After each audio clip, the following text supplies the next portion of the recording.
Mais quand j'ai donné ma vie à Christ, il m'a délivré complètement de l'asthme. Il m'a délivré de cette maladie respiratoire-là. On a commencé à me confier des responsabilités à l'église, en l'occurrence dans le groupe musical. Okay. Désormais, on m'a dit, c'est toi qui gères l'adoration. Je dis, waouh! Ouais. Bingo! Ça, c'était le gros. Tu as fait asseoir les doyas. C'est là qu'on me donne l'adoration. Et à l'époque, à l'église, c'était 30 minutes, adoration et louange. La louange avait 25 minutes ou 20 minutes, comme ça, et l'adoration avait 10 minutes. Donc, quand j'arrive, je dis, mais c'est pas possible. C'est pas possible. Parce que il y a une différence de forme et de fond entre l'adoration et la louange. On adore Dieu pour ce qu'il est, et on loue Dieu pour ce qu'il fait. Ok. Tu vois? Ça, c'est bien. Et en tant qu'enfant de Dieu, on adore Dieu pour ce qu'il est, parce que c'est lui que nous avons choisi comme notre maître, comme notre Dieu. Donc on a toujours un motif d'adorer Dieu. Tu comprends? Mais à l'église, j'ai remarqué, hein, et je vais vous envoyer à faire le constat avec moi, les gens sont beaucoup plus enclins à louer, c'est-à-dire à danser, qu'à adorer. Parce que pour adorer, il faut connaître ce que tu adores, en fait. Si tu adores Dieu pour ce qu'il est, il faut connaître qui il est, en fait. Donc, voici pourquoi Jésus peut dire à la femme samaritaine que vos parents adoraient sur la montagne, mais le vrai adorateur, c'est celui qui adore en esprit et en vérité. En esprit, selon la révélation de Dieu, en vérité, selon la parole de Dieu. Donc, beaucoup de personnes ne comprennent vraiment pas comment ça se passe au niveau de l'église, mais c'est la réalité qui était là. Il y avait 25 minutes de louange, 5 minutes d'adoration. Moi, quand j'arrive, je fais quelque chose qui est... Je fais quelque chose je veux dire, qui sort des sentiers battus. Je chante, quand je fais mon adoration, au bout de 5 minutes, quand je veux couper, on me dit, non, pourquoi tu coupes? Je fais 10 minutes, on dit, non, pourquoi? Tu viens interrompre la présence de Dieu. Ouais, mais il y a une sorte de nuée dans l'assemblée. Je fais 15-20 minutes, donc j'ai renversé la tendance. C'était plutôt maintenant 25 minutes d'adoration, ou 30 minutes souvent même 45 minutes d'adoration, et puis 10 minutes de louange. On dit merci après. Oui, pour dire merci à Dieu pour ce qu'il a fait pour nous. De toutes les manières, quand tu rentres dans la maison de Dieu, on rentre toujours avec une action de grâce, avec une reconnaissance. Bien sûr. Voilà. Et donc, voici comment est-ce que j'ai essayé de renverser la tendance au niveau de l'église. Et puis, on a commencé à me confier des responsabilités. Et petit à petit, avant d'adorer le Seigneur, il faut toujours dire une parole, tu vois, qui va capter l'attention des gens, une parole qui va faire que l'esprit des gens sera concentré, bien sûr, par rapport à l'adoration. Et le pasteur me regardait, il m'observait, il a vu que j'avais aussi donc le don de la prédication, et il a commencé à me confier des espaces pour la direction à l'église et souvent pour la prédication au niveau des jeunes. Et petit à petit, voilà comment je me suis formé. Ok. Alors moi, je voulais savoir une chose. La plupart des chrétiens se distinguent par une chose, par une caractéristique. C'est qu'en général, aussi passionné qu'une personne pourrait être pour le Seigneur, on dit qu'avant tout, c'est le témoignage. Si je te posais la question aujourd'hui, quel est le témoignage du Shiloh? Qu'est-ce que tu me répondrais?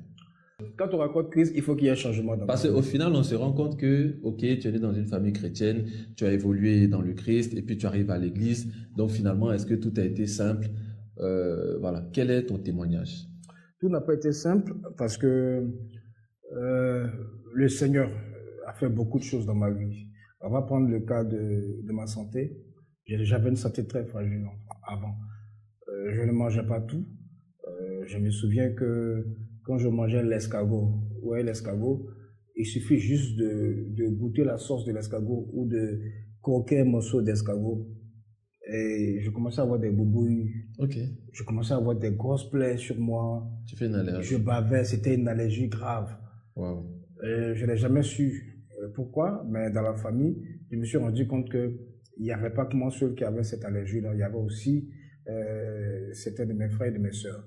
Donc quand je donne ma vie à Christ et que je prie sincèrement, je vois que je suis délivré de cette maladie, ou je ne sais pas si c'était une interdiction familiale, je suis délivré vraiment de cette interdiction-là. Ça, je suis le cas de la santé.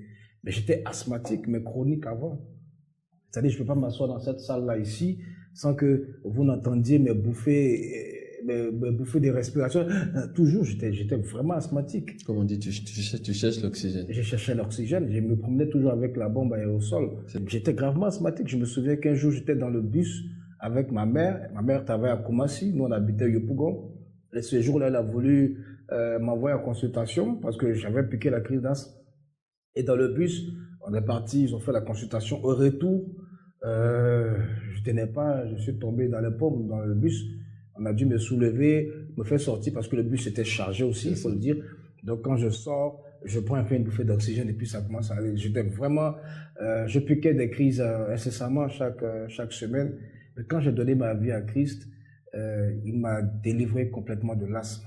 Il m'a délivré de cette maladie respiratoire-là, au point que je me suis mis dans un sport de sprint. J'ai été sprinter à Boaké, je courais pour les 100 mètres, 200 mètres et tout, et tenez-vous bien, j'étais le meilleur coureur de la vallée du Bandama quand j'étais au lycée classique. Ah bon? Voilà, un asthmatique. Un gars asthmatique. Voilà. Wow. Ça, c'est ce que Christ a fait dans ma vie, sur le point de la santé.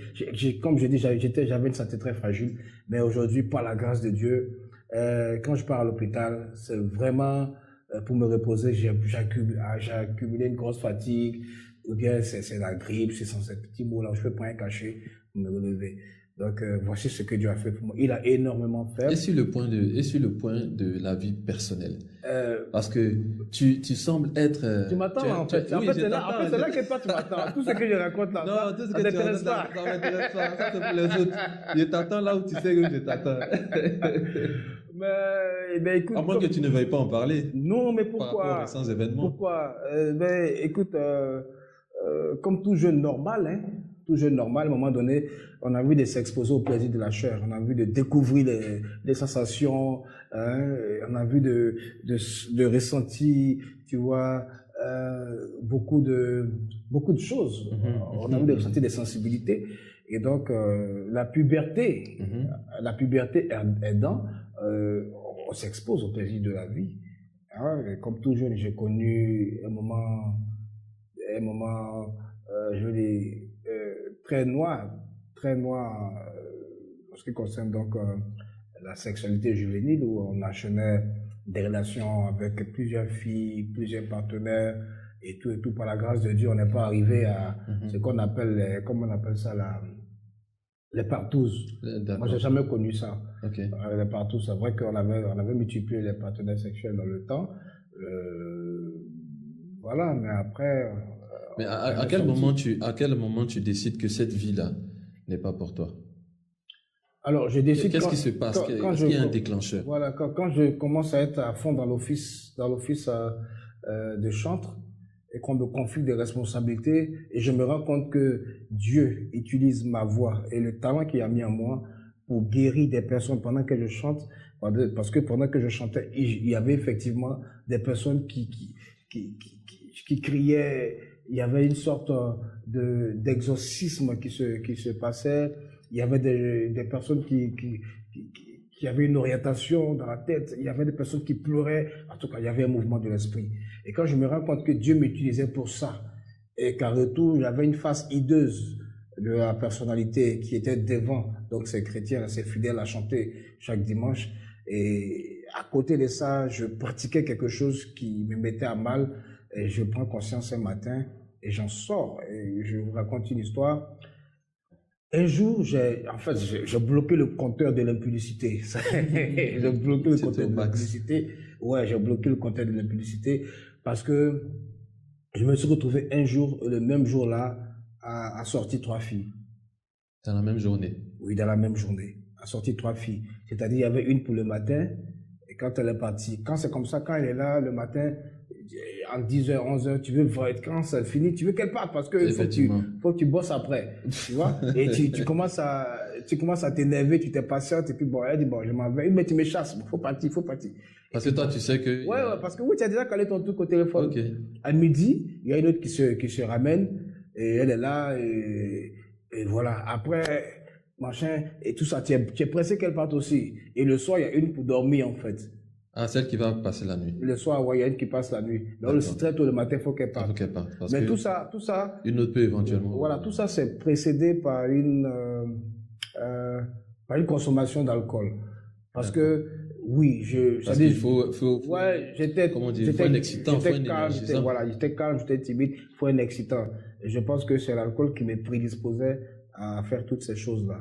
Alors, c'est vrai que, bon, j'avais des aventures, mais Mhm. pas toutes les aventures le même jour. Ok, C'était peut-être une page où il y avait une fréquence un peu, d'accord.